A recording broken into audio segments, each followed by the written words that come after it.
This is John Kranz with Consim Press, and this is part 4 of our segment focusing on engagements against escorted ships. We've covered 3 parts already, and what I'd like to do at this point actually is just introduce 2 quick clarifications from the previous clip, just to make sure there's a clear understanding of what I was covering before. So in the last clip, in segment 3, I talked about initially that you would decide if you want to exceed test depth, and then I recounted that you actually can't do that if it is the first combat round of a night surface attack, and that was the case in our example. So I want to just specify what rule that is, and that's here in section 9.6.12, where we talk about exceeding test depth, and then again that is not an option for the first combat round for a night surface attack. So again, that is just to further underscore what I said earlier when I was going to that example. And we'll talk a little bit more about exceeding test depth in this example. The other thing, however, that I do want to also focus on is I was making inference to once you get detected by escorts, that's basically it as far as you being able to engage those targets any further. You're just trying to survive at that point, and I want to clarify that statement as being that would not be a correct statement, because if you do get engaged by escorts, go under depth charge attack, once you are undetected, in other words, once you go through another cycle, and let's say you are not detected in a later cycle, you still would go to step 9, which I'm showing here just to zoom in here. So again, if you are not detected, you would actually proceed to step 9, which is here listed in 8C. So you would actually have a chance if you engage the convoy and you damage the ship, but then you undergo escort detection and you have to obviously undergo a depth charge attack. If you do survive that depth charge attack, you actually would be returning to step 9 here, which means you have a choice depending on if any targets are damaged or if you want to just follow the convoy itself. So what I said earlier in the clip, I think I was overemphasizing the fact that you're just trying to survive and that's it. Actually, once you do survive, you still have that following option available to you, whether it's damaged ships or the convoy. So those are just 2 points I want to clarify again. So now we can return to this original segment. If you'll recall, I had actually rolled during this convoy engagement where I was actually detected by escorts when I had 2 damaged, a large freighter and a tanker that were damaged. And that was based on the die roll that we had rolled here. I had rolled a 10 for detection. So by rolling a 10 for detection, what I would need to do then is focus immediately. I would go to the table E3, Escort Air Attack Chart. I would look here for any possible modifiers, and there is a modifier for a night surface attack, first round only. Since I was detected by the escort after I fired my forward torpedo salvos and did the damage to the large freighter and the tanker, I then rolled and was detected by the escort. And I do have to count this +1 to the die roll to see how many potential hits occur. So I'm going to roll the 2d6 right now just to see the result. And I rolled a 10 plus a 1 is 11. So I'm going to be taking 4 hits now on my U-boat that I have to resolve immediately. So to do that, what I can actually do here is on this chart we can reflect that by placing the incoming hits on the 4 box, on the 4 space. So what I need to do now is I need to resolve all 4 of those hits. So we'll go ahead and we'll actually do that now just to see what damage occurs. So we're going to actually zoom in here for a moment. Let me just get it a little bit bigger here so you can see the U-boat damage chart, because we're going to have to roll here actually 4 times to see what the end result is. So let me just move that there so we can see it a little bit better. There we go. Now I think we can see it fairly clearly. So we're going to roll 4 times on the U-boat damage chart, and what it is, it's we take two 6-sided dice. One is a different colored die representing the tens place. So the black die will be the black 6-sider will be the tens place. So we'll roll we'll roll 4 times now. So the first roll we rolled a 45. 45 is a hull hit. So I have to go back now to my U-boat. So we're going to start showing the damage we're taking. And to show that first hull damage, we take our hull damage marker and we place it on that first space. We can now return back to check for the second damage to our U-boat. So I rolled the 2 dice. I rolled 12. 12 is flooding. So for flooding, I would go back to the U-boat and I would move the flooding marker on the first space. We have 2 die rolls left to resolve for damage to the U-boat. And I rolled a 23, 2-3, which is diesel engine 1 took a hit. So we'll go there, and for diesel engine 1, we've got a marker for that for damage. So we go ahead and place that marker there. And let's return now for the last of the 4 hits we took. I rolled a 14, which is the periscope. So for the periscope, we're going to go ahead and indicate that as well as damaged. So basically, as a result of the 4 hits we took a whole hit, a flooding, diesel is damaged, and our periscope is damaged. What we would need to do now is before we check for the next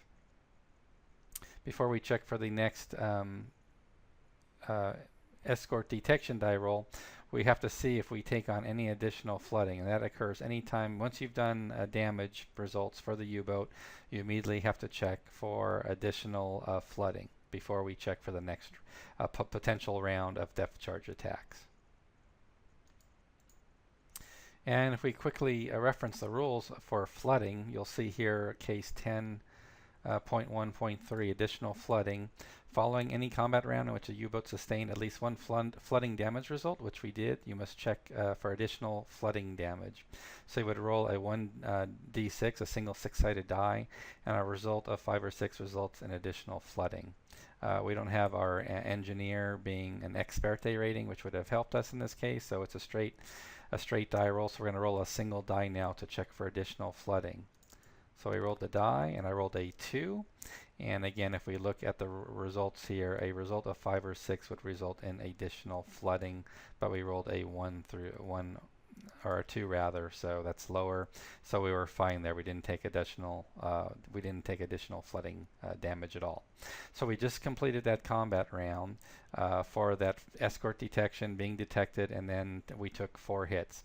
So what we do now is let's go back to the combat mat display. And what we're going to do here is just looking at the steps here. Once we've taken our damage and we've been depth charged, we have to return to step 8 to check for escort detection again. So that's what we're going to do. So we're going to come back here, and before I do so, let's just survey the damage we have again. We've taken 1 hull damage already. So now that it's the second round, remember for the first round, since it was a night surface attack, I could not exceed test depth to try to basically avoid the escorts for a favorable die roll. But now it's the second round of combat, since we're now going through another escort detection. So I'm going to go ahead and exercise that option. I'm going to exceed test depth, which means I automatically take an additional hull damage. And let's just look at the rule for hull damage here for a moment. So I'm just going to scroll up here just to again just revisit that. So exceeding test depth, I've taken 1 hull damage, but then I have to roll 2d6 to see if potentially my U-boat takes on additional hull damage, or ultimately the hull basically collapses and the U-boat sinks.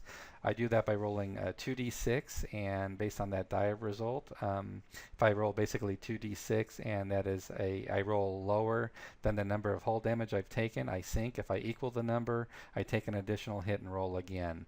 I'd have to roll snake eyes effectively in this case to basically match that number of 2 hits, which would give me an extra hull hit. It's impossible on a 2d6 to roll a 1, which would sink me because I've got 2 damage, and I have to roll lower than a 2 to sink. So I'll go ahead and roll my 2d6. I rolled a 2. Oh my gosh, look at that. Amazing. So because I matched that number, I just took an immediate extra hull damage hit because I matched the number of damage I had to my hull, and I have to immediately roll again now to check on this die roll again. So let's see what happens this time. I rolled a 7. Thank goodness. 7 is higher than the 3 damage, so I'm okay there. So I was able to exceed test depth.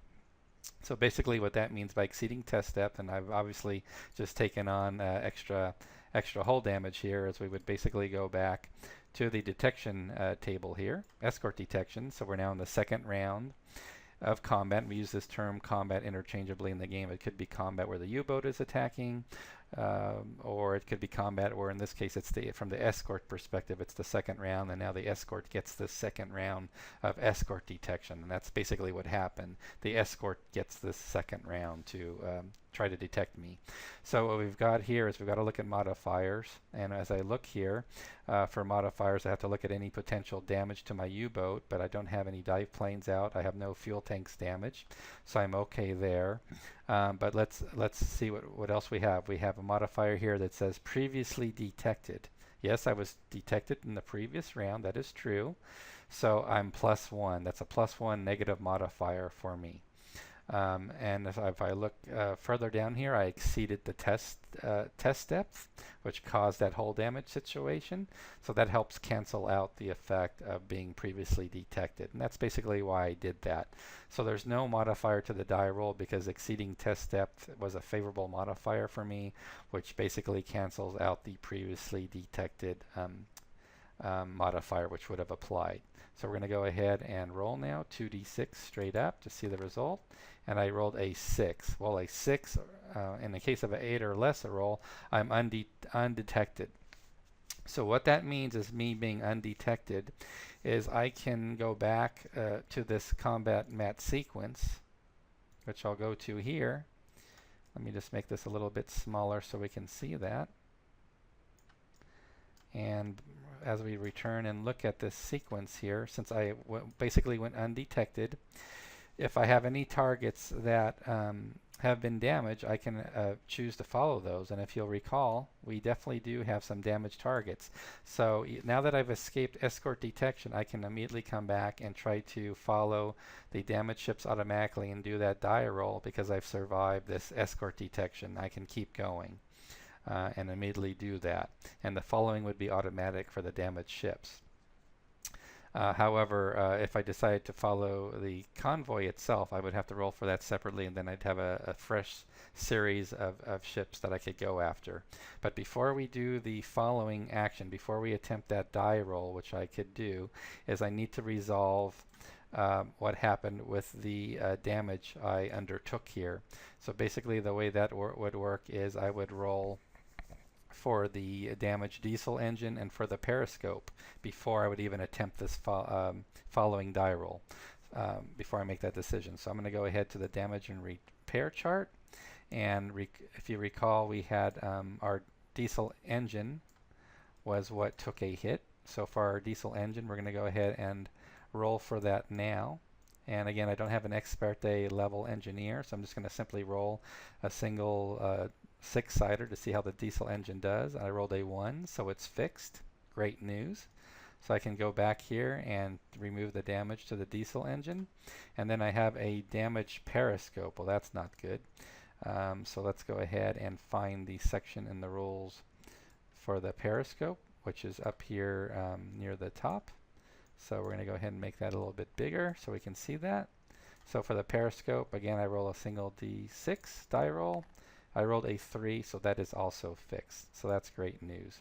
So what I'm going to do now is I'm going to go ahead and remove that marker.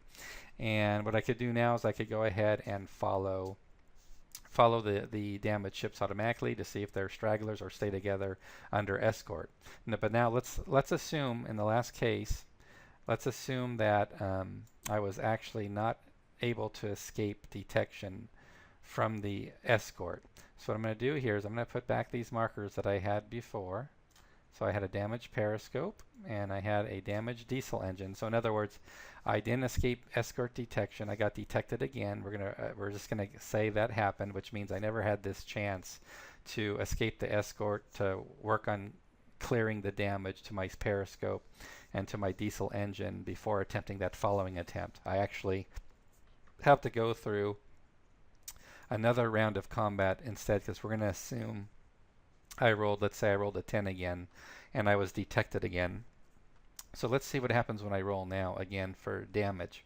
So what we're going to do here is we're going to check what would the die roll look like? Well, let's see here. We don't have any fuel tanks out or hydrophones, no batteries damaged. The electric engine is not damaged. It was our diesel engine that was damaged, so if it would have been electric, that would have been a bad modifier. We don't have this +1 modifier anymore for night surface attack because it's not the first round anymore. So we're all good on these, so we don't have any modifiers. So we roll 2d6 straight up, and I rolled a 6, and on a 6 we take 1 hit. So we go here to the table for 1 hit. So we'll go ahead and do that. I'll roll, again, 2d6, 1 being a tens place. I rolled 66. I took a fuel tank hit. So we go to our U-boat, and we have to show our fuel tank now as taking a hit. So we're going to go ahead and show that by putting the fuel tank marker there. Now, since we didn't take additional flooding damage this round, I do not have to roll for additional flooding damage. I only took a fuel tank damage. I did not take any flooding damage, so I do not have to roll for an additional flooding level of damage that might increase that flooding level. So we're good there. So what happens next is, since I was detected, we go immediately straight back again to the escort detection. We're in that cycle again because I was detected twice in a row. And I'm going to go ahead and decide to exceed test depth again. So I'm going to raise this now to 4 damage points. I now have to roll 2d6, and I have to hopefully roll high. I rolled an 8, which is fine, so I'm okay there. So I get that modifier when we go to look at what happens with the escort detection. So we do that first. So first of all, we check here. Fuel tank is damaged. That's a +1. So that's a damage we took. That's a negative modifier. I was previously detected. On this previously detected modifier, because I was detected twice in a row, that does not mean you add up this die roll modifier. It is not cumulative. Since you were all you have to know is, were you previously detected, yes or no? Yes, I was previously detected last round, so it's a +1, and it can never be more than a +1. That's the biggest that modifier can be. It doesn't matter how many times you've been detected in a row, it's just a +1. So we've got the fuel tanks a +1, we've got the previously detected at a +1 as well. And I did exceed test depth, however, again, which means I've now got a +1 modifier, negative modifier on the die roll. For escort detection, I rolled a 7 + 1 is a 8, and I now escape undetected. Again, finally, just like we sort of looked at before, where I can now decide, first I could clear my damage, roll for the damage, and then see if I want to do any following. So I hope this gave a good example of basically what can happen. Again, in this case, what happened when we took damage to the U-boat, we went through escort detection. We went through that cycle where we took on some hull damage initially. I then, since it was the second round of a night surface attack, I was eligible to increase or exceed test depth, and then I rolled there, and I rolled snake eyes, which increased my hull damage yet again, and I had to roll again. So you can see how exceeding test depth gets resolved, and you can do that every time before you roll for escort detection. We saw flooding, how flooding works, and how we can roll for additional flooding at the end of any combat round which you took flooding. You have to do that extra die roll. We then saw, once I escaped escort detection, how you have a choice where you could decide to follow either the damaged ships in the convoy or the convoy itself. But before you do that, you can go ahead and resolve clearing any damage you may have had to your systems that took place when you were under a depth charge attack. So we can see a lot of things happen there. So quite a bit of action can happen, a lot of decision making to make during combat. And the last thing I want to mention is, when you do a successful follow, you are basically returning to step 1, so you can decide what range you're going to attack those ships at, whether they're damaged or whether it's a new convoy, a group of 4. You go through determining day or night, the range, surface or submerged, so on and so forth. That is, you can decide surface if it's a night surface attack only. So I hope this information has been helpful for you to give you a better idea of how the game plays. You can see there is a lot of action around engagements against escorted ships. Lots of things can happen. And the main thing to take away here is, consider your range that you're going to attack at, because if you do close range, you have to roll for escort detection first when there's an escort present. If you're at medium or long range, you can actually fire the torpedo salvo first. and see how that goes before you roll for escort detection. Once you roll escort detection and you're detected, you are now in a cycle, if you will, or a repeatable loop, where you always have to come back and immediately check for a repeated escort detection die roll.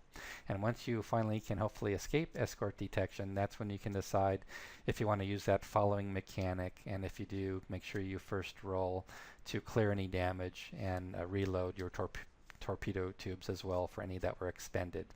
So again, I hope this helps explain this big four-parter series we just did, and look forward to hearing how the game works for you.